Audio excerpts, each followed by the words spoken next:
تو پیر صاحب کو وجد ہو گیا، اللہ اکبر اللہ اکبر اللہ، او کیا ہوا، کس بات کی مبارک دے رہے ہو؟ عرض کی حضور اللہ نے بیٹا دیا ہے۔ تو آپ فرمانے لگے اچھا حضور آپ کیا ہوا، آپ تو پریشان ہو گئے۔ فرمانے لگے جب تو نے 3 دفعہ کہا نا مہر علی کو مبارک ہو، تو میں سمجھا تھا شاید تجھے کسی نے بتا دیا ہے کہ مہر علی سے اللہ راضی ہو گیا۔ میں سمجھا تھا کہ شاید تو یہ خبر لے کے آیا ہے کہ کسی نے بتایا ہے کہ مجھے آج خبر ملی ہے کہ مہر علی سے رب اچھا پتر ہوا ہے، الحمدللہ اللہ کا شکر ہے، پر میرے لیے مبارک کا دن وہ ہوگا جب میرا رب کہے گا کہ میں مہر علی سے راضی ہوں، میرے محبوب کہیں گے کہ میں مہر علی سے۔ آپ بات کو سمجھیں، شوق ہی کسی اور طرف تھا، دل ہی کہیں اور لگا ہوا تھا، طبیعت ہی کہیں اور مائل تھی۔ کوئی وظیفہ پوچھتے تھے تو پڑھتے تھے وہ لوگ، کچھ اللہ اللہ انہیں بتائی جاتی تھی تو کرنے کا ذوق رکھتے تھے، طبیعت تھی، قائل تھے۔ حضرت ربیع کہتے ہیں میں بڑی دور سے سفر کر کے گیا حضرت اویس کرنی سے ملنے، بڑی دور سے، اور جب میں پہنچا تو فجر کا وقت تھا، تو حضرت اویس کرنی کو میں نے پا لیا، تو وہ نماز پڑھ کے نا قرآن شریف لے کے بیٹھ گئے۔ فرماتے ہیں اشراق چاشت کا وقت ہوا تو نفلوں کی نیت باندھ لی۔ محدث ابن الجوزی نے لکھا ہے، فرماتے ہیں پھر جب زوال کا وقت ہوا تو مسجد میں جھاڑو دینے لگ گئے، زور کی نماز پڑھ کے تو عصر کی تیاری تک وہ مسجد میں بیٹھے رہے۔ اور میرے نبی پاک علیہ السلام نے فرمایا جو نماز کے انتظار میں بیٹھا ہو وہ نماز ہی میں ہے، وہ نماز ہی میں ہے۔ فرمایا میری دنیا میری امت کی جو رہبانیت ہے نا وہ اتنی ہے کہ نماز کا انتظار کرے، اذان کے بعد نماز کا یہ راہب ہے، یہ اس وقت چھوڑ کے بیٹھے ہیں سارا کچھ۔ فرماتے ہیں عصر تک انہوں نے اللہ اللہ کی، پھر مغرب تک کی، عشاء کی نماز ہوئی تو نماز پڑھی تو وہ تھک گئے، اب مجھے وہ فارغ ہوں مصلی چھوڑے تو میں ملاقات کروں نا۔ یہ آپ حیران نہ ہو کہ اتنی دیر بندہ کیسے اللہ اللہ کر، ہم نے کی نہیں نا اس لیے ہم پریشان ہیں، جو عادی ہوتے ہیں وہ کر بھی لیتے ہیں، وہ یہ کام۔ میری بات کی سمجھ آ رہی ہے؟ جب جاتے ہو کسی دفتر میں تو 8 گھنٹے کھڑے رہ لیتے ہو نا، مجبوری ہوتی ہے تو کھڑے رہا جا سکتا ہے۔ پاسپورٹ کے دفتر بولیے، امیگریشن کی لائنوں میں، اور میں نے تو امبیسیوں میں بندے 12 گھنٹے پہلے جا کے کھڑے دیکھیں، رہ لیتے ہیں کھڑے۔ تو اگر ان کاموں کے لیے رہا جاتا ہے تو اللہ رسول کے لیے بھی کھڑے رہا جا سکتا ہے۔ تو فرمانے لگے کہ جب عشاء کی نماز کے بعد آخر انسان تھے، تھک گئے، نیند کا غلبہ ہوا تو تھوڑی ایسے آنکھ بند ہوئی تو کھلی تو رونے لگے۔ حضرت ویسے کرنی رو کے کہنے لگے مالک مجھے غافل تو نہ کر، ابھی میں نے کیا بھی کچھ نہیں، دن ختم ہو گیا، کوئی نفل نہیں، کوئی اللہ اللہ نہیں، اللہ مجھے غافل نہ کر، میری مدد فرما۔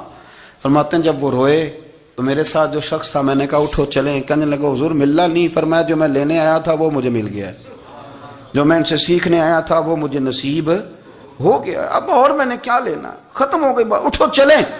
اللہ کے بندوں نے حضرت ربیعہ بن کعب اسلمی رضی اللہ تعالیٰ عنہ فرماتے ہیں، کہتے ہیں جب بنو قریظہ اور بنو نذیر یہودیوں کے ساتھ حضور علیہ السلام نے جنگ کا اعلان فرمایا تو وہ دشمن ہو گئے، ہمیں خطرہ تھا کہ وہ رات کو کہیں محبوب کو تکلیف نہ دیں، تو کچھ لوگ نا تلواریں لے کے نبی پاک کے دروازے پہ پہرے داری کرتے تھے۔ گن مین رکھنا حرام نہیں، اگر کسی کو واقعی خطرہ ہو تو اس کے لیے سنت بھی ہے۔ حضرت علی المرتضیٰ تلوار لے کے حضور کے گھر کا پہرا دیتے تھے۔ حضرت ربیعہ بن کعب اسلمی رضی اللہ تعالیٰ عنہ فرماتے ہیں کہ رات میری ڈیوٹی تھی کہ میں حضور کے گھر کا پہرا دوں گا، تو فرماتے ہیں میں باہر سن رہا تھا، ساری رات ہی میرے نبی پاک نے اللہ کی تسبیح پڑھی، ساری رات، کبھی تسبیح، کبھی تحلیل، کبھی تحمید، کبھی تکبیر، ساری رات۔ فرماتے ہیں ساری رات حضور پڑھتے رہے اور ساری رات ہی میں سنتا رہا، مجھے اونگ آ گئی، میری آنکھ لگ گئی، حضور ابھی پڑھ رہے تھے، میں تھک کے سو گیا۔ اور فرماتے ہیں جب میری آنکھ دوبارہ سے کھلی تو میرے کانوں میں پھر کوئی چیز گونجی تو میں نے کان لگایا تو میرے حبیب ابھی بھی اللہ کو یاد کر رہے، ساری رات حضور رب کی عبادت کرتے۔ اسی لیے تو کہا یا ایھا المزمل قم اللیل الا قلیلا، حبیب ساری رات تو نہ جاگا کر، تھوڑا آرام بھی کر لیا کر۔ میرے بھائی اپنا مصلی، اپنی عبادات، اپنے وظائف، اللہ اللہ جو آپ نے کسی سے سیکھی ہے اس کو کبھی کمزور نہ ہونے دیں۔ شجرہ شریف جو کسی بزرگ سے آپ لے لیتے ہیں تو کیا رسم ہے کوئی؟ اس پہ کچھ لکھا ہوتا ہے، وہ پڑھنے کے لیے دیا جاتا ہے، اس پہ لکھا ہوتا ہے کہ یہ اللہ اللہ آپ نے کرنی ہے۔ ساری زندگی کسی اسکول میں داخل ہو گئے اور وہاں جا کے آپ نصاب ہی نہ پڑھیں، کتاب ہی نہ کھولیں تو پاس ہو جائیں گے؟ تو کہتے ہیں میں 20 سال جاتا رہا ملا کچھ نہیں، تو آپ نے لیا کیا ہے؟ ایک اتنی سی کتاب تھی، اس کو تو کھول کے آپ دیکھ نہیں سکے، اس کے وظائف تک تو رسائی نہ ہوئی، اس لیے کہ اللہ اللہ کرنا مشکل ہے اور تصویر کھنچانا یہ آسان کام ہے۔ تو جو آسان ہے اس طرف ہماری توجہ لگی رہتی، اور جو مشکل ہے اس طرف ہم ذوق پیدا نہیں کرتی۔ تمہیں پتہ ہے کہ عبادت اللہ کی کرنی چاہیے، تمہیں پتہ ہے کہ نماز پڑھنی چاہیے، تم جانتے ہو کہ نوافل ادا کرنی چاہیے، تمہیں پتہ ہے کہ سجدے، آنکھیں بند کر کے جھوٹ کی زندگی جی کے، اپنے ساتھ بددیانتی کر کے، دھوکہ دے کے اپنے آپ کو دائیں بائیں اپنے آپ کو کہیں مصروف رکھ کے کچھ وقت ضائع تو کر لیتے ہو، پر تمہیں پتہ تو ہے نا کہ عبادت اللہ کی کرنی، تمہیں اس کی خبر ہے۔ فرمایا اس رب کی، دیکھیں نا، انسان پر اگر کوئی شخص نیکی کر دیتا ہے، احسان کر دیتا ہے، تو انسان اس کے سامنے پھر گردن نہیں اٹھا سکتا، یار یہ میرے مشکل وقت کا دوست ہے، اس نے میرے ساتھ نیکی کی ہے، کبھی بھی گردن نہیں اٹھائے گا، جھکا کے رکھے گا۔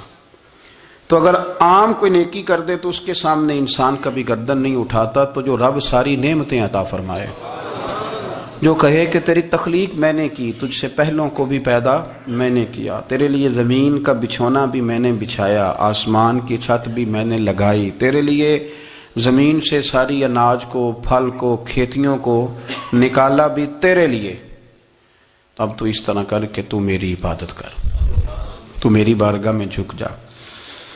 بہت سارے نشے لوگوں کو لگے ہوئے ہوتے ہیں، ہر آدمی کوئی نہ کوئی نشہ کرتا ہے، کوئی دولت کا کرتا ہے، کوئی شہرت کا کرتا ہے، کوئی اپنی تعریف کا نشہ کرتا ہے، دو چار لوگوں سے تعریف سن کے مطمئن ہو جاتا ہے۔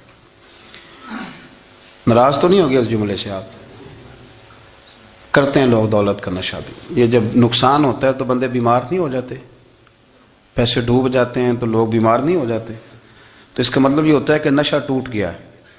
اب بہک ہوئے ہیں نا تھوڑے سے تو کانپتے ہیں، تڑپتے ہیں، پریشان، نشہ ہی اسی طرح ہی کرتا ہے نا، نہیں ملتا تو پریشان ہوتا ہے۔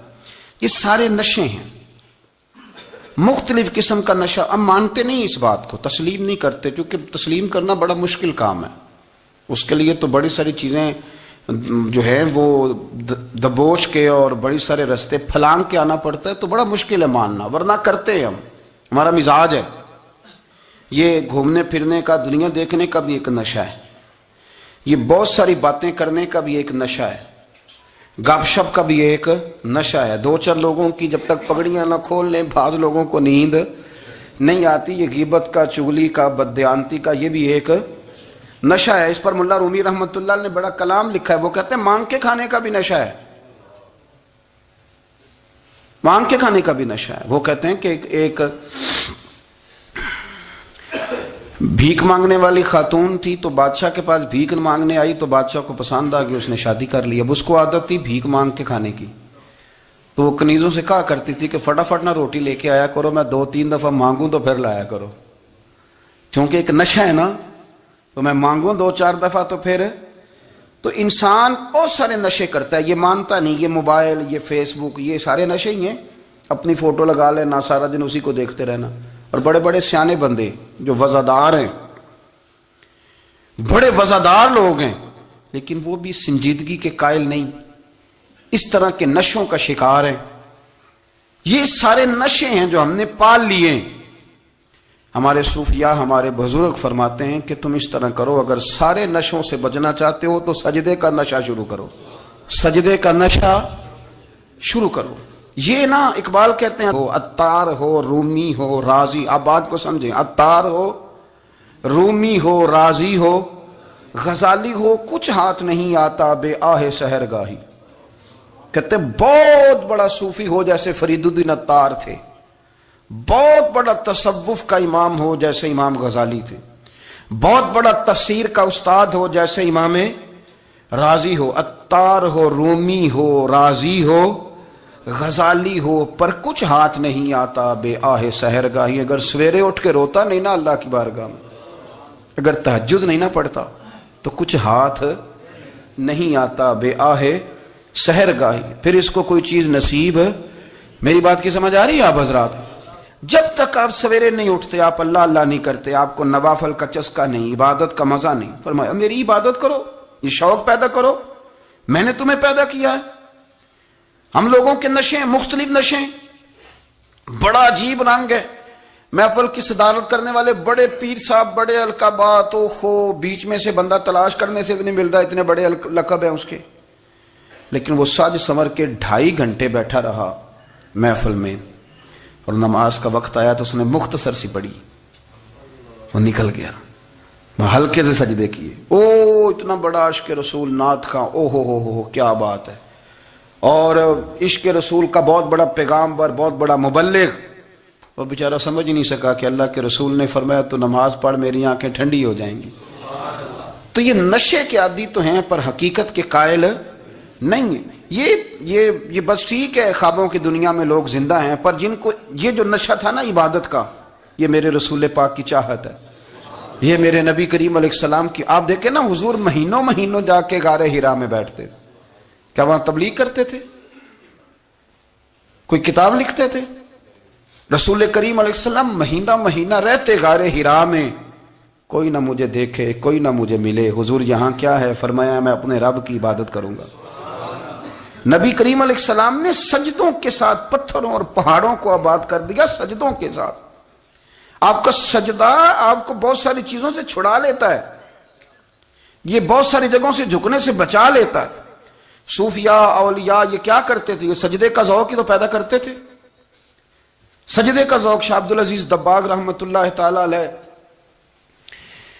اپنے مریدوں سے فرمایا کرتے تھے کہ اگر تم پکے نمازی بن جاؤ نا، تہجد گزار ہو جاؤ، تو میرے پاس آنا جانا چھوڑ دینا۔ عرض کی حضور کیوں؟ فرمایا میں تمہارے اور رب رسول کے راستے میں رکاوٹ نہیں بننا چاہتا، اور میرا مقصود ہے تمہیں وہاں تک پہنچانا، جب پہنچ گئے تو پھر میری ضرورت ختم ہو گئی۔ ہاں کبھی وسوس آئے، شک پیدا ہو، تکلیف ہو تو آنا، ورنہ میں نہیں چاہتا کہ میں رکاوٹ بنا رہوں۔ تم اللہ اللہ کرو، اس مالک کو راضی کرو۔ میرے رسول پاک علیہ وسلم نے فرمایا بندہ اللہ کے سب سے قریب اس وقت ہوتا ہے جب وہ سجدے کی حالت میں ہوتا ہے۔ کس کے قریب ہوتا ہے؟ اللہ کے سب سے قریب ہوتا ہے، وہ بڑا نیڑے ہے رب کے، بڑا قریب ہے، اس لیے کہ وہ حالت سجدہ میں، وہ جب سجدے کرتا ہے نا، اس کی بارگاہ میں جب جھک جاتا ہے۔ آپ ذرا سجدے کی کیفیت دیکھیں نا، زبان بھی یہاں ہے، آنکھ بھی یہاں ہے، کان بھی، عقل بھی ساری، اس نے سارا کچھ رکھ دیا سجدے میں۔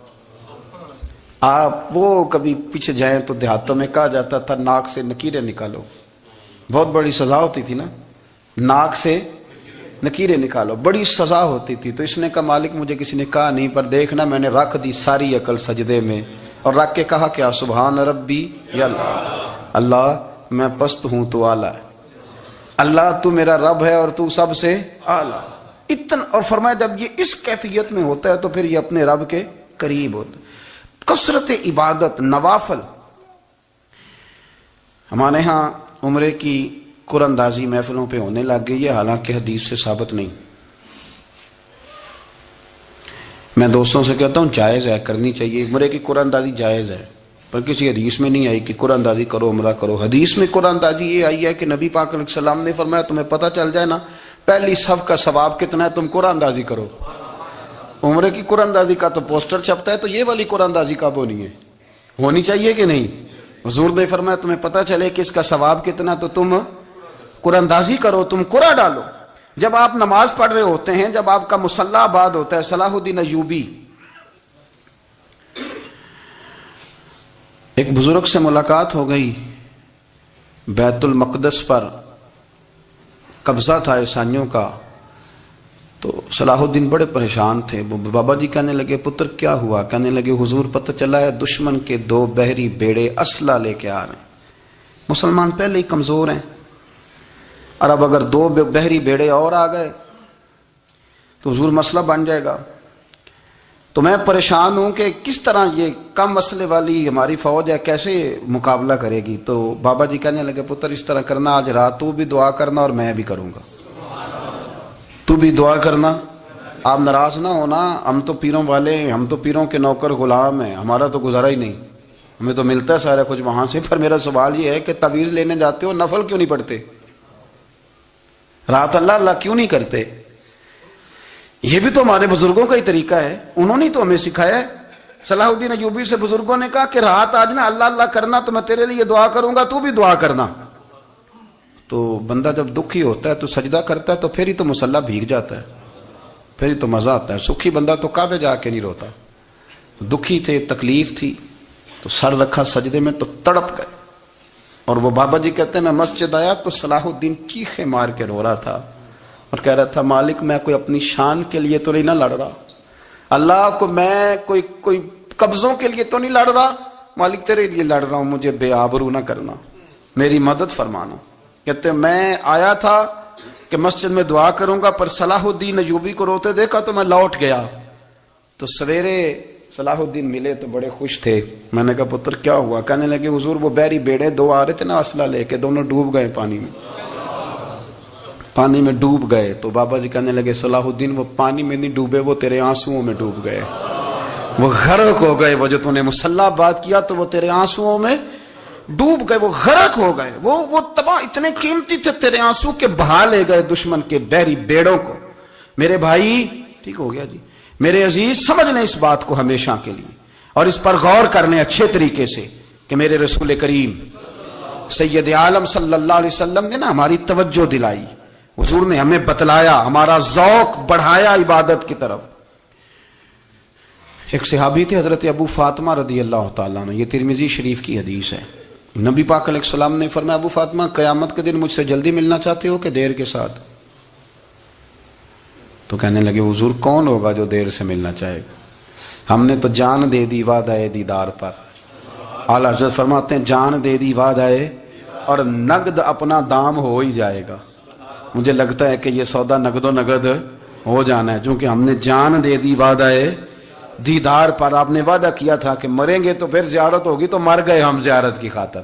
جان دے دی وعدہ دیدار پر تو نقد اپنا دام ہو ہی جائے گا۔ اے رضا ہر کام کا ایک وقت ہے، دل کو بھی آرام ہو ہی جائے گا۔ تو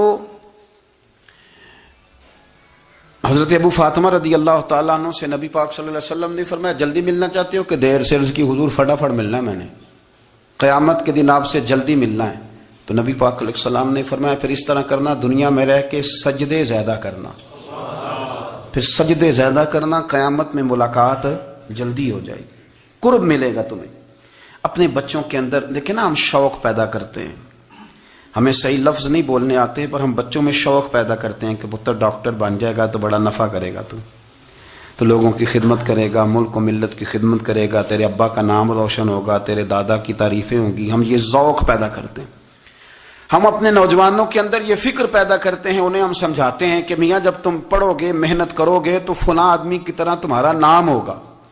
یہ جتنا ذوق ہم بچوں کے اندر ان چیزوں کا پیدا کرتے، ہمیں حکم ہے کسی طرح ہم ذوق پیدا کریں کہ پتر نماز پڑھے گا تو اللہ راضی ہو جائے گا، تو سجدہ کرے گا۔ دیکھیں نا میرے رسول کریم علیہ السلام نے فرمایا 7 سال کے بچے کو مسجد لے کے جاؤ، یعنی اسے شوق دلاؤ، اس کے اندر یہ خاصیت پیدا کرو کہ اس کا دل کرے مسجد میں جانے کا، اس کے اندر یہ خصوصیات لاؤ کہ وہ ہمارے ہاں نا ہر چیز کو پروموٹ کیا جا رہا ہے، ہر چیز کو، یعنی سر سنگیت سکھانے کے لیے اکیڈمیاں بن گئی ہیں، ہر شے پروموٹ ہو رہی ہے، عبادت کا جذبہ کم ہوتا جا رہا ہے، اللہ کا ذوق ہمارے اندر نہیں رہا۔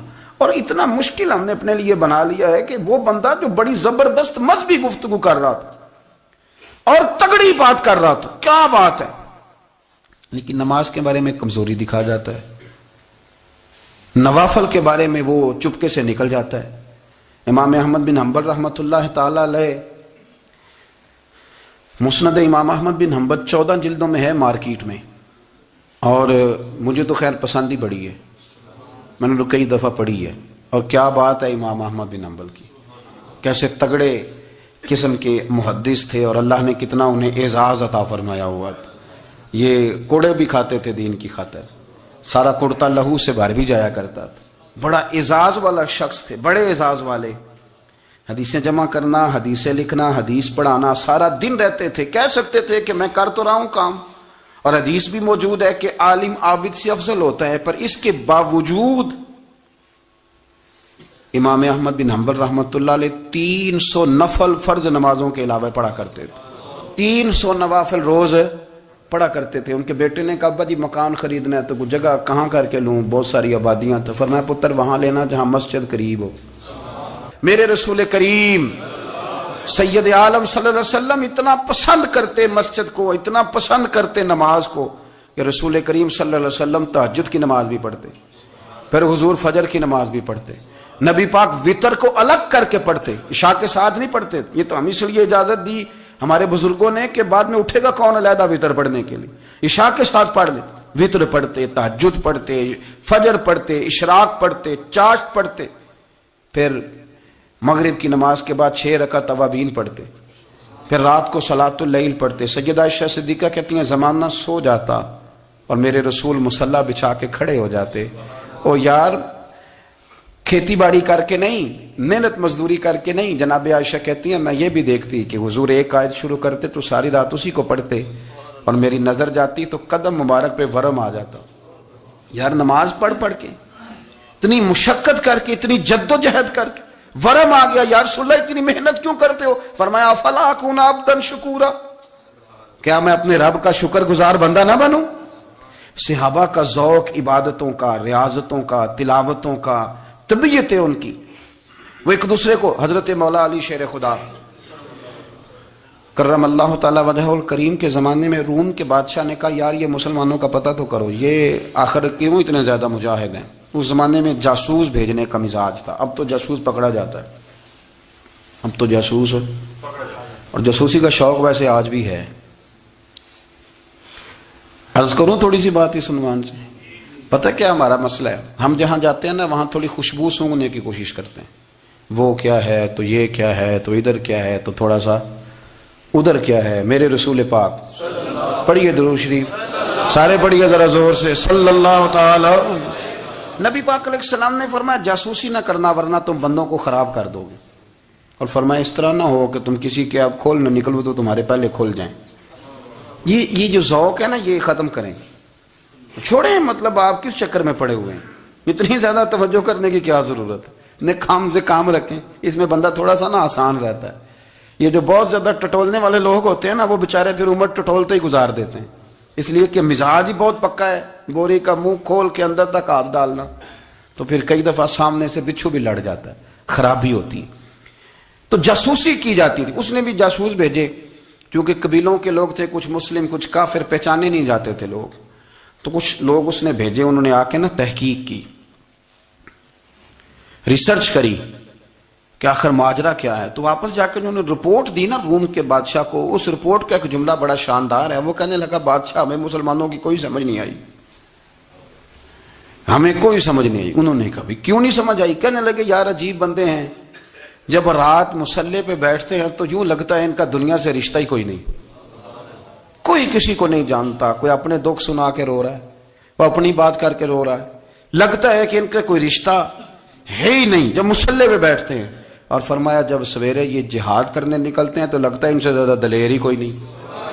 حالانکہ جو مسلوں پہ رونے دھونے کے لوگ ہوتے ہیں وہ کئی دفعہ جہاد میں کام نہیں کرتے, لیکن عجیب لوگ ہیں کہ رات کے راہب ہیں, دن کے مجاہد ہیں, کوئی سمجھ نہیں آتی. میرے عزیز ان لوگوں نے مصلی آباد کر کے رکھا, تلاوتیں ان کا ذوق رہی, منظر روز پڑھنا, اسباق پڑھنا, وظائف پڑھنا, یہ ان کا ذوق رہا.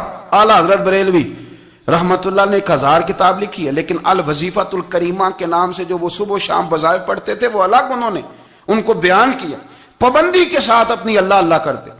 شیخ شہاب الدین سہروردی رحمت اللہ علیہ, اس پر ایک بندے نے اعتراض کیا. اس نے کہا جی آپ کس قسم کے صوفی ہیں, مرید بیٹھے ہیں اور آپ وہاں نفل پڑھ رہے ہیں. یہ بھی بڑا مسئلہ ہوتا ہے نا, جو بندہ ملنے آتا ہے وہ اپنے ٹائم کے حساب سے آتا ہے, اور پھر اس کا یہ بھی خیال ہوتا ہے کہ پیر صاحب جو ہیں وہ چونکہ درویش ہیں تو نہ انہیں روٹی کھانی چاہیے نہ سونا چاہیے, چونکہ وہ درویش ہیں, اور ہم چونکہ درویشوں کے ماننے والے ہیں لہذا ہمارا یہ طریقہ ہونا چاہیے کہ جیسے ہم کہیں درویش ویسے ہی کر جائے. حالانکہ جس کو آپ درویش کہیں گے آپ اس کی مانیں گے, آپ منوائیں گے نہیں, ہمارا مزاج ہوتا ہے. شیخ شہاب الدین پر لوگوں نے اعتراض کی, حضور لوگ ملنے آئے ہیں, زیارت کرنے آئے ہیں, یہ بندے دعا کرانے آئے ہیں, اللہ اللہ کرانے آئے, اور آپ نفل پڑھ رہے ہیں. کیا جملہ ہے, کیا حسن ہے, کیا خوبصورتی ہے. فرمانے لگے رب رسول سے مانگنے کے لیے مصلی بچھایا ہے, اگر وہاں سے مانگوں گا نہیں تو تمہیں دوں گا کیا, پہلے مجھے کچھ لے تو لینے دو. اگر میرے پلے کچھ ہے ہوگی تو آگے دوں گا نا. تو میں مانگنے گیا تھا کہ یا اللہ دے, تیرے بندے لینے آئے ہیں, دے, تو میں کچھ لوں گا تو آگے دوں گا نا. لیکن ہمارا یہ سٹیٹس, یہ مزاج, یہ شعور نہیں ہے. گپیں, کہانیاں, داستانیں, گفتگو, خطابت, واز, کیا بات. لیکن اگر کچھ کرنے کا کام ہو تو وہ نہیں ہم سے ہوتا. بخاری شریف میں حدیث ہے, قاضی ایاز مالکی رحمۃ اللہ علیہ نے بڑی تفصیل سے لکھی ہے. راوی حضرت انس بن مالک ہیں. ایک بندہ بڑی دور سے آیا نبی پاک صلی اللہ علیہ وسلم کی زیارت کے لیے, بڑی دور سے. عرب کے جو سردار ہوتے تھے ان کے بڑے ناز نخرے ہوتے تھے. وہ خیر آج بھی ہیں, پروٹوکول کا ماحول آج بھی, یعنی وزیر صاحب کے آگے 2-4 گاڑیاں نہ ہوں تو ان کو مزہ ہی نہیں آتا. پولیس والے آگے پیچھے بھاگیں تو حالانکہ ان کو نہیں پتا کہ جو پولیس والے آگے پیچھے بھاگ رہے ہیں نا, یہ حکومت بدلی تو گرفتار کرنے بھی انہوں نے آنا ہے. لیکن وہ بڑا مزہ آتا ہے جب لوگ گاڑی کے پیچھے بھاگتے ہیں. کیا بات ہے جناب, بڑی بات. اور ہماری طبیعتوں میں پتہ نہیں کون سی, یہ پیسے پھینکنے والے دوست مجھ سے ناراض نہ ہو جائیں, لیکن میں اکثر سوچتا ہوں کہ یار یہ کس طرح کا کام ہے کہ پہلا کھلارنے پھر آپ اکٹھے کرنے. تو آپ کٹھے دے دیں جس کو دینے ہیں, ختم ہو جائے بات. یعنی وہ محفل میں نا گپ شپ ہو رہی ہوتی ہے, اکٹھے کرنا لے, پان دینا لے, کس چکر میں پڑ گئے. حضور غوث اعظم رضی اللہ تعالیٰ عنہ کی محفل میں شیخ یحییٰ نجاج آیا کرتے تھے تو وہ کہتے تھے کہ ہم وہاں گنتے تھے آج کتنے بندوں نے توبہ کی, تو ہم سے گنے نہیں جاتے تھے, اتنے لوگ توبہ کرتے تھے. بزرگوں کی محفلوں میں توبہ کرنے والے گنے جاتے تھے, ہماری محفلوں میں پیسے گنے جاتے ہیں اور وہ پرچیاں دی جاتی ہیں. ایسا نہ کریں, اس سے گھٹن پیدا ہوتی. اور پھر جو نوٹوں والے ہوتے ہیں وہ فرنٹ سیٹوں پہ آ جاتے ہیں. بہت سارے غریب سوچتے ہیں کہ میرے پاس بھی اگر کرارے نوٹ ہوتے تو میں بھی آگے ہوتا. تو کم از کم یہ جو میلاد کی محفل ہیں ان میں تو سب کو ایک جیسا رہنے دے, یہاں تو امیر غریب کا فرق نہ ہو, اس کو تو مہربانی کریں. تو نبی پاک صلی اللہ علیہ وسلم کی خدمت میں وہ شخص بڑی دور سے آیا. تو عرب کے بادشاہوں کا مزاج تھا, پروٹوکول بڑا چاہتے تھے. ان کا تو یہ طریقہ تھا کہ حکمرانی کرنی ہے جیسے بھی ہو. اگر کسی غلام نے دھوپ میں بندھا رہ گیا, اونٹ اور چھاؤں میں نہیں باندھا تو درے مارتے تھے, اور اگر اس نے کھول کے باندھ دیا تو پھر بھی مارتے تھے. کہتے تھے اتنا سیانا ہو گیا تو انہیں پوچھا ہی نہیں, خود بخود ہی باندھ دیا. وہ شخص حضور کی بارگاہ میں آیا اور بہت سارے لوگوں کے پاس کیونکہ وہ جاتا تھا اپنے سربراہ کا پیغام لے کے, تو وہ کانپ رہا ہے جب حضور کی بارگاہ میں گیا, ڈر رہا ہے. اب ذرا بات کو سمجھنا, نبی پاک صلی اللہ علیہ وسلم نے اس سے فرمایا کیوں ڈرتے ہو, سادہ آدمی ہے, دیہاتی ہے, بدو ہے. اللہ کے رسول نے تھپکی دی, کیوں ڈرتے ہو؟ تو کہتے حضور مجھے آداب نہیں آتے اور مجھے ڈر آتا ہے, کوئی بات اگر ایسی ہو گئی, آپ مدینے کی حکومت کے سربراہ ہیں, تو کہیں آپ ناراض نہ ہو جائیں. حضرت انس بن مالک فرماتے ہیں بات کہاں کی تھی, پہنچ کہاں گئی. جب اس نے یہ کہا نا کہ آپ تو حکومت کے سربراہ ہیں, کہیں کوئی غلطی نہ مجھ سے ہو جائے, تو نبی پاک کی آنکھوں میں آنسو آ گئے. حضور رونے لگے اور نبی پاک صلی اللہ علیہ وسلم فرمانے لگے نہ بھائی, تو کسی حکومت کے سربراہ کے پاس نہیں آیا, نہ تو اس بیٹے کے پاس آیا ہے جس کی ماں گوشت کے خشک ٹکڑے کھا کے بھی گزارا کر لیتی. میں تو ایک غریب ماں کا بیٹا ہوں.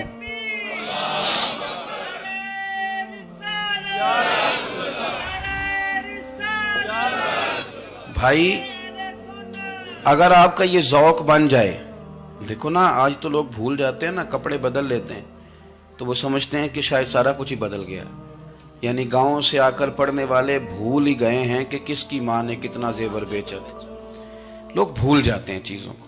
اپنے ماضی کو یاد رکھیں, آپ لوگوں کے ساتھ پیار کریں, آپ لوگوں کو موقع دیں, آپ تھوڑی سی اور کوشش کریں اس شخص تک جانے کی جو آپ کو مایوس نظر آ رہا ہے, پریشان نظر آ رہا ہے. یہ ہمیں میلاد والے محبوب صلی اللہ علیہ وسلم نے درس دیا. ایک اور پہلو, حضور سید عالم صلی اللہ علیہ وسلم نے, ہمارے ہاں نا ابھی بھی برادری کی تقسیم ہے, ابھی بھی, اور کچھ میں نے ایسے کمزور لوگ بھی دیکھے, یہ اس طرح کی حرکتیں ہارے ہوئے لوگ کرتے ہیں. ہارے ہوئے لوگ جو اپنے آپ کو سمجھتے ہیں کہ میں کوئی بڑا آدمی ہوں. بڑا آدمی تو اپنے اخلاق سے ہوتا ہے, اپنے کردار سے ہوتا ہے, اپنی سخاوت سے ہوتا ہے, لوگوں سے پیار کرنے سے ہوتا ہے. باقی یہ کہ بیٹھ کے کہانی سنانا کہ میں بڑا کچھ کرتا ہوں, تو جو کچھ کرتا ہوتا ہے اسے سنانے کی کوئی ضرورت. ایک اور بہت سارے لوگ آپ تعزیت کرنے جائیں نا والد کے انتقال کے بعد, تو ان بیچاروں کو بتانا پڑتا ہے کہ ابا جی میرے بغیر دوائی نہیں کھاتے تھے. تو میں کہتا ہوں اگر تیرے بغیر نہیں کھاتے تھے پھر بتانے کی ضرورت نہیں، پھر تو سارے گاؤں کو پتا ہوگا کہ تیرے بغیر نہیں کھاتے تھے۔ اور اگر کوئی دال میں کالا ہے تو پھر تیری وضاحت کوئی بندہ قبول نہیں کرے گا۔ تو آپ کو بتانا کیوں پڑ رہا ہے؟ اور آپ بار بار اس بات کا ذکر کیوں کر رہے ہیں کہ ہم بہت بڑے قبیلے کے ہیں؟ صاحب اگر آپ بڑے قبیلے کے ہیں تو پتا ہوگا سارے علاقے کو آپ کتنا لوگوں کا خیال کرتے ہیں، آپ کس قدر محبت کرتے ہیں، آپ کا انداز کریمانہ کس طرح کا، پھر آپ کو بتانے کی کوئی ضرورت نہیں ہوتی، پھر خود بخود خبر ہوتی ہے۔ حضرت سیدنا ابو ذر غفاری رضی اللہ تعالیٰ عنہ، قبیلہ بنو غفار ایک بڑی شاخ تھی قبیلوں میں سے، جو لوگ اس زمانے میں مالدار قبیلوں سے تعلق رکھتے تھے ان میں سے ایک بڑا نام تھا۔ ساری زندگی چودراہٹ کی، لیکن میلاد ایک انقلاب کا نام ہے۔ میں میلاد منانے والے دوستوں سے گزارش کرتا ہوں کہ آپ ہر سال میلاد منائیں، اور ہر سال میلاد کے بعد آپ تھوڑے بدل بھی جائیں، یعنی تھوڑے سے بدل جائیں۔ کچھ لوگ کہیں یار یہ داڑھی میں نے 12 ربیع الاول والے دن رکھی تھی، یہ میری میلاد والی داڑھی ہے۔ اور داڑھی رکھیں بھی نبی پاک کی مرضی کی۔ کس کی مرضی کی؟ نہ ناراض ہو جائے جی میں ٹور چلا، بس کس مرضی کی جی؟ اپنی مرضی کے نہیں۔ داڑھی کا وزن کو نہیں ہوتا کہ پوری مٹھی رکھیں گے تو آپ کو کوئی دقت ہوگی، کوئی وزن نہیں، پوری رکھیں، جو حضور کا طریقہ مبارکہ ہے جو ہمیں ملتا ہے اس پر آپ توجہ فرمائیں۔ تو میں جو بات عرض کرنے جا رہا ہوں وہ میلاد انقلاب ہے۔ حضور سید عالم صلی اللہ علیہ وسلم کی بارگاہ میں آنے سے پہلے لوگ کچھ اور ہوتے تھے، اور یہاں سے ہو کے جاتے تھے تو پھر ان میں تبدیلی آتی تھی۔ میں سارا دن کرامتیں سناؤں نا کسی کو اپنے پیر صاحب کی اور اپنے گھر میں بھی کہ میرے حضرت بڑے، میرے استاد بڑے، لیکن بیوی کے ساتھ اگر میں ترش لہجے میں بات کروں گا تو وہ کہے گی یہ سکھاندے نے تینوں پیر صاحب، دوست کہیں گے یہ سکھاتے ہیں آپ۔ تو آپ کی کہانیاں نہیں چلتی، آپ کا کردار چلتا ہے۔ حضرت ابو ذر غفاری رضی اللہ تعالیٰ عنہ فرماتے ہیں چونکہ میں چودھری تھا، سیدنا بلال حبشی رضی اللہ تعالیٰ عنہ کے پاس میں بیٹھا تھا، کسی بات میں بات آگے بڑھی اور بڑھتے بڑھتے بات شکرنجی تک چلی گئی۔ رائے کے اختلاف نے باتوں میں تلخی پیدا کر دی، اور جب تھوڑے لفظ اور تیز ہوئے تو میں نے انہیں کہہ دیا چپ کر، تو ابشن کا بیٹا ہے۔ کس کے بیٹے تھے حضرت بلال؟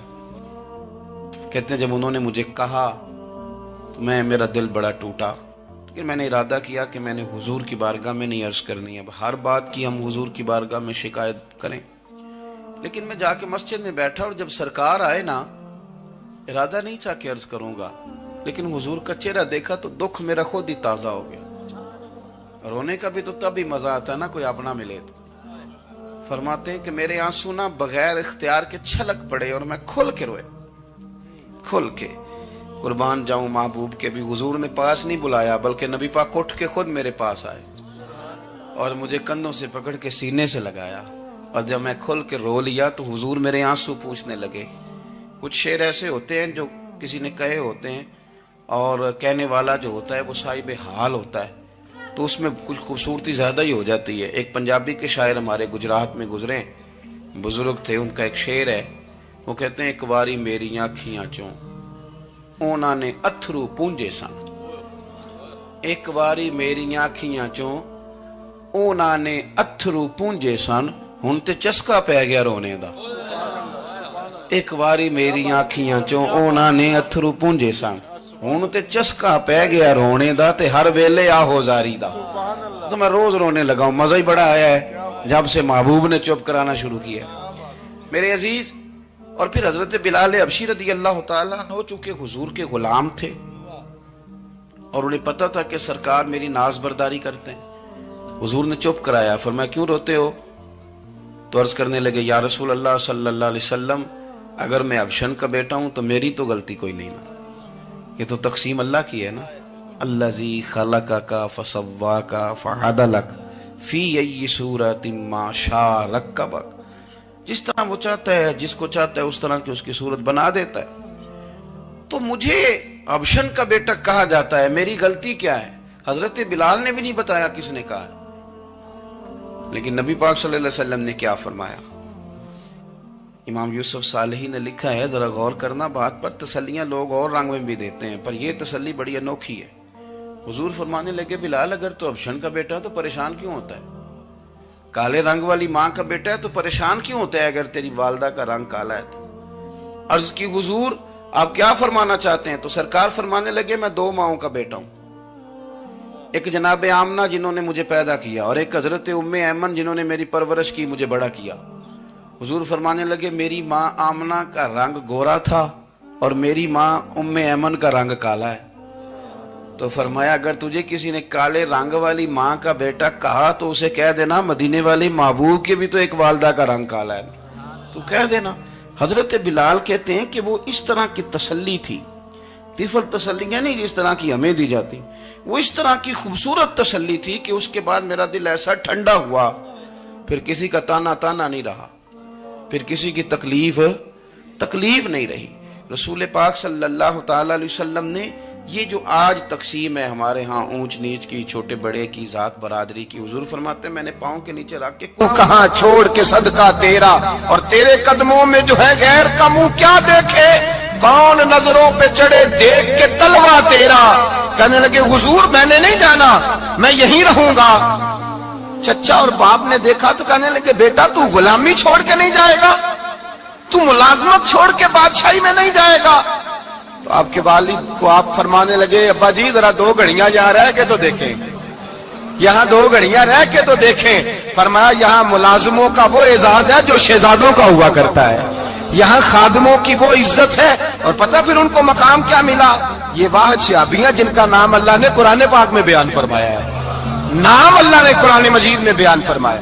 حضور کا اپنے غلاموں کے ساتھ جو تعلق تھا، اپنے ملازموں کے ساتھ جو رشتہ تھا، بڑا آدمی آتا ہے نا، بڑا آدمی تو لوگوں کی سانس سوکھ جاتے ہیں، اٹھ کے ملتے ہیں، بڑا کچھ کرتے ہیں۔ مزدور آتا ہے تو لوگ اوے کہہ کے پکارتے ہیں، ان کو خبر ہی نہیں کہ اس شخص کا اعزاز کتنا ہے۔ حضرت انس بن مالک رضی اللہ تعالیٰ عنہ فرماتے ہیں میں چھوٹا سا تھا، میری اماں مجھے حضور کے گھر چھوڑ گئی، میں نے 10 سال نوکری کی نبی پاک کی۔ کتنے سال؟ بولیے۔ 12ویں دن لوگ کہتے ہیں بس بھائی ختم ہو گیا، اب فرینکنس ہو گئی ہے، اب جو مرضی تیرے ساتھ کریں گے۔ 10 سال نوکری کی میں نے، لیکن جناب انس فرماتے ہیں نبی پاک نے کبھی مجھے اف تک بھی نہیں کہا تھا، اف تک بھی نہیں کہا تھا، اف تک بھی۔ حضور نے بھیجا جاؤ فلاں آدمی کو بلا کر کے لاؤ۔ حضرت انس بن مالک رضی اللہ تعالیٰ عنہ فرماتے ہیں میں بلانے گیا، بچہ تھا چھوٹا سا، رستے میں بچے کھیل رہے تھے تو میں ان کے ساتھ کھیلنے لگا، محو ہو گیا، مجھے پتہ ہی نہ چلا وقت کا۔ حضور نے جب مجھے بھیجا تو فرمایا جلدی جانا اور جلدی آنا، اب مجھے خبر ہی نہیں، بڑی دیر ہو گئی۔ حضور وہاں انتظار کر کر کے خود تشریف لائے، کہتے جب نبی پاک آئے تو میں بچوں کے ساتھ کھیل رہا تھا، حضور نے جب مجھے کھیلتے ہوئے دیکھا، میری اچانک نظر پڑی تو میرے ہوش اڑ گئے۔ حضور نے تو کہا تھا جلدی آنا، اور میں یہاں کھیلنے لگا، یہاں اتنا الجھا کہ مجھے خیال نہیں رہا کس کام آیا ہوں۔ حضرت انس فرماتے ہیں میں ڈرنے لگا، جیسے جیسے حضور قریب آتے میری ٹانگیں کانپتی۔ فرماتے ہیں جب نبی پاک قریب آئے تو قربان جاؤں معصوم آمنہ کے، فرماتے ہیں حضور نے میری گردن پہ تھپکی دی اور حضور نے ہنس کے فرمایا او بھائی لگتا ہے تو کھیل میں گم ہوا ہے تو تجھے یاد ہی نہیں رہا میں نے کس کام بھیجا تھا، تجھے یاد ہی نہیں رہا۔ کہ یا رسول اللہ صلی اللہ علیہ وسلم میں بھول گیا تھا، میں ابھی جاتا ہوں۔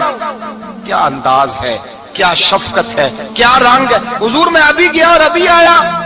نبی پاک نے فرمایا نہیں یار تو کھیل میں خود ہی چلا جاتا، تو کھیل یہاں میں خود جاتا۔ یہ اعزاز، یہ فضیلت، یہ درجہ کس نے ذروں کو اٹھایا اور صحرا کر دیا، یہ کس نے قطروں کو ملایا اور دریا کر دیا، یہ کس کی حکمت نے یتیموں کو کیا در یتیم اور غلاموں کو دنیا بھر کا مولا کر دیا، یہ کس نے اتنا۔ میرے بھائی مزدور کو حضور نے اعزاز دیا، نبی پاک اپنے ہاتھ سے کام کرنے والے کے ساتھ اس نے سلوک کرتے، محبت کرتے، پیار کرتے۔ ایک بوڑھی اماں تھی جو مسجد میں جھاڑو دینے کی مزدوری کرتی تھی۔ کیا کام کرتی تھی؟ دعا کریں اللہ ہم سب کو مسجد کی صفائی کی توفیق عطا فرمائے۔ بوڑھی اماں تھی، مسجد کی صفائی کرتی تھی، نوکری کرتی تھی، بیمار ہو گئی، بخاری شریف میں موجود ہے۔ اللہ کے محبوب صلی اللہ علیہ وسلم روز تیمارداری کرنے جاتے۔ ایک وقت ایسا آیا کہ دن میں 2 مرتبہ حضور تیمارداری کرنے جاتے۔ ایک شام نبی پاک نے فرمایا اس کا انتقال ہو جائے تو مجھے اطلاع کرنا۔ صحابہ کہتے ہیں رات کے وقت ان کا انتقال ہوا، ٹھنڈ کا موسم تھا، ہم نے حضور کو تکلیف دینا مناسب نہ سمجھا، ہم نے دفن کر دیا۔ سویرے اللہ کے حبیب نے پوچھا تم نے مجھے اطلاع کیوں نہیں دی؟ حضور سردی بڑی تھی، کون جاتا ہے مزدوروں کے جنازوں میں؟ کون جاتا ہے مزدوروں کے جنازے میں؟ یہاں تو اب جنازے بھی سیاسی ہو گئے ہیں. اب تو کوئی بہت بڑا امیر آدمی فوت ہو جائے تو وہاں رش ہوتا ہے، وہاں رش ہوتا ہے. غریبوں کا تو جنازہ بھی کوئی نہیں پڑتا. حضرت جناب سیدنا ابو ہریرہ رضی اللہ تعالیٰ عنہ فرماتے ہیں حضور نے فرمایا مجھے اطلاع کیوں نہیں دی؟ تمہیں اس کے اعزاز کا نہیں پتا؟ وہ مزدور تھی، مسجد میں جھاڑو دیتی تھی، تم نے خبر ہی نہیں دی. حضور وصال ہو گیا، فرمایا چلو مجھے بتاؤ قبر کہاں ہے. حضور سارا کچھ جانتے ہیں لیکن یہ ساری تمہید اس لیے بیان کی کہ ایک مزدور کی شان واضح ہو جائے. فرمایا بتاؤ قبر کہاں ہے؟ صحابہ کہتے ہیں ہم قبر پہ لے گئے تو میرے نبی نے فرمایا صفے بناؤ میں دوبارہ جنازہ پڑھاؤں گا. میں دوبارہ جنازہ نہیں ہو سکتا. اس وقت ہو سکتا ہے جب وارث نے نہ پڑھاؤ، پھر دوسرا جنازہ جائز ہے. وارث نہ پڑھے تو اس سے پہلے 20 جنازے بھی ہو جائیں تو جب وارث پڑھ لے پھر دوسرا جنازہ نہیں ہو سکتا. حضور نے دوسرا جنازہ اس لیے پڑھا ہے کہ حضور اپنی ساری امت کے وارث ہیں، نبی پاک ساری امت کے وارث ہیں. فرمایا پر بناؤ صفے میں جنازہ پڑھاتا ہوں. مزدور کو اعزاز دیا، پیار کیا. حضرت عبد الرحمن ابن عوف رضی اللہ تعالیٰ عنہ فرماتے ہیں ایک دن میرا دل کیا تھا کہ میں غریب ہو جاؤں. کیا ہو جاؤں؟ آپ اپنے لیے دعا نہ کریں لیکن حضرت عبد الرحمن ابن عوف کے الفاظ تو دہرائیں. وہ کیا کہہ رہے ہیں کہ میرا دل کرتا تھا میں اللہ. ایک دن میرا، بڑے امیر آدمی تھے نا صحابہ میں سب سے زیادہ امیر، فرمانے لگے ایک دن میرا دل کیا میں غریب ہو جاؤں، غربت پسند کر لوں. اصل میں غریب کو اپنی شان کا نہیں نہ پتا. اسے جس دن پتہ چل گیا کہ میں غریب کی عظمت کتنی ہے، غریب ہر وقت اپنے آپ کو کوستا ہی رہتا ہے. اور میں اکثر کہتا ہوں کہ یہ بڑے کا قصور نہیں کہ اس نے تجھے چھوٹا جانا ہے، یہ تیرا قصور ہے. تو احساس کمتری میں کیوں مبتلا ہوا؟ تو نے اپنے آپ کو چھوٹا کیوں جانا؟ تو نے اپنے آپ کو کمزور کیوں سمجھا؟ تو نے کیوں سمجھا کہ میں مزدور ہوں تو میری عزت ہی کوئی نہیں، میرا مقام کوئی نہیں؟ کیوں تو نے ایسا سمجھا اپنے لیے؟ حضرت عبد الرحمن میرے بھائی یاد رکھیں جب غریب کو پتا چلے میری شان کیا ہے، میرے نبی پاک نے فرمایا میں غریبوں کے بیچ آیا ہوں، میں غریبوں میں رہا ہوں، میرے دائیں بائیں غریب رہتے ہیں اور قیامت کے دن جب میں جنت میں جاؤں گا تو میرے آگے پیچھے غریب لوگ ہی ہوں گے. میں غریبوں کے ساتھ مل کے جنت میں جاؤں گا. حضرت عبد الرحمن ابن عوف کہتے ہیں ایک دن میرا بھی دل کیا تھا. یہ سب سے امیر تھے صحابہ میں اور حضور نے فرمایا تو پکا جنتی ہے پر سب سے آخر میں جنت میں جائے گا، اس لیے کہ جتنا مال ہے اتنا حساب بھی تو دینا ہے نا، پکے. حضرت عبد الرحمن ابن عوف کہتے ہیں ایک دیہڑے دل کیا تھا کہ میں ماڑا ہوتا، میں غریب ہوتا. یہ دل کیا میرا. کہا کس طرح؟ فرمانے لگے ایک مزدور صحابی تھے حضرت سعد انصاری نام تھا، وہ حضور سے ملنے آئے. جب انہوں نے ہاتھ ملایا نا نبی پاک سے تو حضور نے ان کا ہاتھ تھام لیا.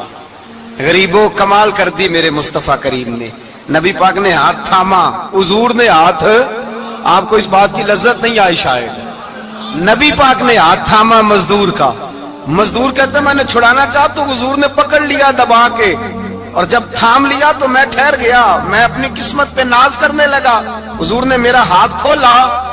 کہتے ہاتھ پہ چھالے تھے، جگہ جگہ چھالے بنے ہوئے تھے.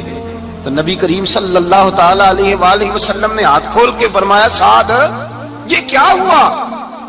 عرض کی حضور غریب ہوں، بوڑھے ماں باپ ہیں، چھوٹے چھوٹے بچے ہیں، بہن بھائیوں کے حقوق ہیں، بیوی کے منہ میں حلال کا لقمہ دینا ہوتا ہے.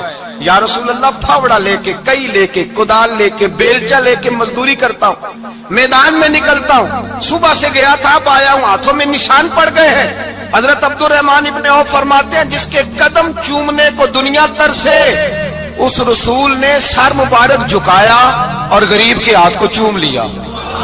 نبی پاک نے بوسہ دیا اور پھر فرمایا کیا؟ فرمایا یہ وہ ہاتھ ہیں جن سے خدا بھی پیار کرتا ہے، محمد مصطفیٰ بھی محبت فرماتے ہیں. نبی رحمت علیہ السلام نے فرمایا یہ تیرا وہ ہاتھ ہے جس سے اللہ بھی پیار کرتا ہے اور اللہ کا. تو مزدور کو پھر ناز کرنا چاہیے کہ پریشان رہنا چاہیے؟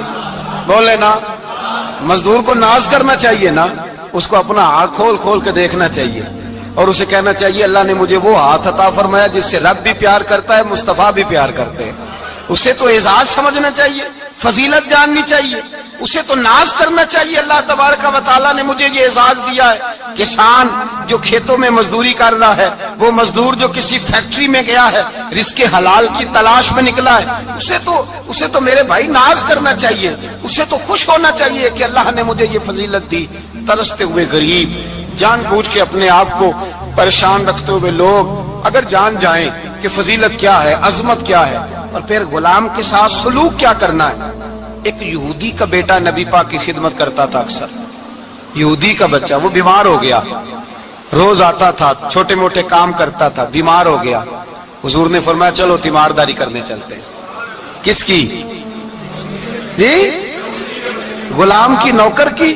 یہاں صاحب کہتے ہیں 5,000 روپیہ لے جاؤ, وہ بڑے احسان کے ساتھ 5,000 روپیہ لے جاؤ اور دے آنا, اور اسے کہنا سر جی پوچھ رہے تھے تیرا کیا حال ہے, وہ بات ختم ہو گئی. حضور بنفس نفیس گئے اور غریب کا گھر تھا.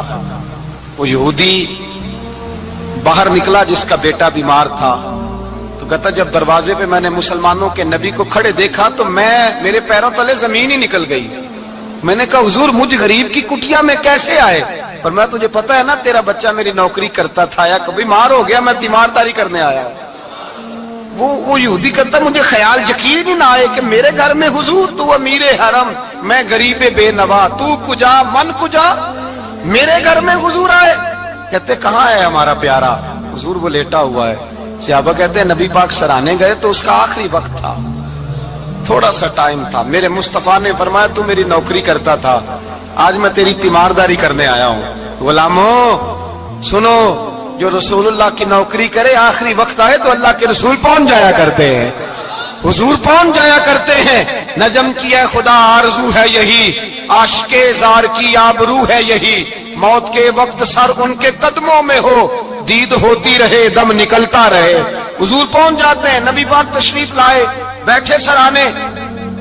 حضور نے جب اپنا برف سے ٹھنڈا اور کستوری سے زیادہ خوشبو والا ہاتھ اس کے بالوں میں پھیرا, آنکھیں کھولی, حضور نے فرمایا چل کلمہ پڑھ جا, چل میرا کلمہ پڑھ جا. ساری دنیا در رسول پہ آ کے کلمہ پڑھے, اور حضور اسے کلمہ پڑھانے گھر تشریف لے گئے. یہ ایک مزدور کو, ایک محنت کرنے والے کو اعزاز دیا. گھر گئے, کلمہ پڑھ لے. اس نے اپنے والد کی طرف دیکھا اور والدہ کی طرف دیکھا, ماں باپ یہودی ہیں, رونے لگے. کہنے لگے بیٹا یہ ہم سے زیادہ بڑھ کر تیرے حق میں خیر خواہ ہے, جیسے کہتے کر لے. اس نے کلمہ پڑھا اور حضور کی گود میں لوٹ پوٹ ہونے لگا. کلمہ پڑھا, روح پرواز کر گئی. شارحین کہتے ہیں جب نبی پاک وہاں سے نکلے تو حضور نے فرمایا اٹھاؤ اس کی میت کو. ماں باپ کہنے لگے کہاں لے جانا ہے؟ فرمایا ہم اپنے طریقے کے مطابق غسل کفن کریں گے, اس لیے کہ جو کلمہ پڑھ جائے پھر وہ میرا ہو جایا کرتا ہے, میرا ہو جایا کرتا ہے.